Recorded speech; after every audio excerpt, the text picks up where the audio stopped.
कुलधरा गांव के प्राण होने को लेकर एक अजीबोगरीब रहस्य है। दरअसल कुलधरे की कहानी शुरू हुई थी आज से करीब 2 साल पहले, जब कुलधरा खंडर नहीं था बल्कि आसपास के 84 गांव पालीवाल ब्राह्मणों से आबाद हुआ करते थे। लेकिन फिर जैसे कुलधरा को किसी की बुरी नजर लग गई। वो शख्स था रियासत का दीवान सलाम सिंह अलियास दीवान सलाम सिंह, जिसकी गंदी नजर गांव की एक खूबसूरत लड़की पर पड़ गई थी। दीवान उस लड़की के पीछे इस तरह कदर पागल था कि बस किसी तरीके से उसे पाल लेना चाहता था। उसने इसके लिए ब्राह्मणों पर दबाव बनाना शुरू कर दिया। हद तब हो गई जब उसने सत्ता के लालच में लड़की के घर संदेश भिजवाया कि यदि अगली पूर्णमासी तक उसे लड़की नहीं मिली तो वह गांव पर हमला कर देगा।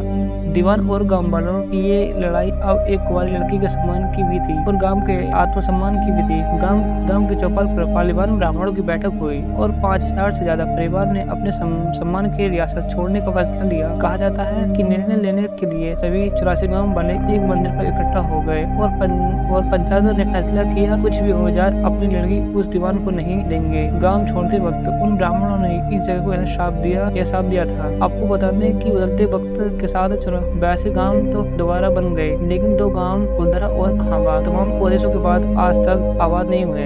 ये गांव अब भारतीय पुरातत्व विभाग के संरक्षण में आता है। कहा जाता है कि यह गांव पुराने तख्तों के कब्जे में है। टूरिस्ट प्लेस में बदल चुके कुलधरा गांव घूमने आने वाले के मुताबिक यहाँ रहने वाले पालीवाल ब्राह्मणों की आर्ट आज भी सुनाई देती है। उन्होंने कहा, हर पल ऐसा अनुभव होता है कि कोई आसपास चल रहा है। बाजार के चहल पहल की आवाजें आती हैं, महिला के बात करने की और चूड़ियों और पायल की आवाज हमेशा आती रहती है। प्रशासन ने इस गांव की सरहद पर एक फाटक बनवा दिया है, जिससे पार दिन में तो सैलानी घूमने आते रहते हैं, लेकिन रात में इस फाटक को पार करने की इसमें हिम्मत नहीं है। कुलधरा गांव में एक मंदिर है जो आज भी श्राप से मुक्त है। एक बावड़ी भी है जो उस दौरान में पानी के पीने का जरिया था। एक खामोश गलियारा में उतरती कुछ सीढ़ियां भी हैं। कहते हैं शाम ढलने के बाद अक्सर यहाँ कुछ आवाजें सुनाई देती हैं। लोग मानते हैं कि वो आवाज 18वीं सदी की दर्द की है, जिनसे पालीवाल ब्राह्मण गुजरे थे। गांव के कुछ मकान हैं जहाँ रहस्यमय परछाइयां अक्सर नजरों के सामने आती हैं। दिन की रोशनी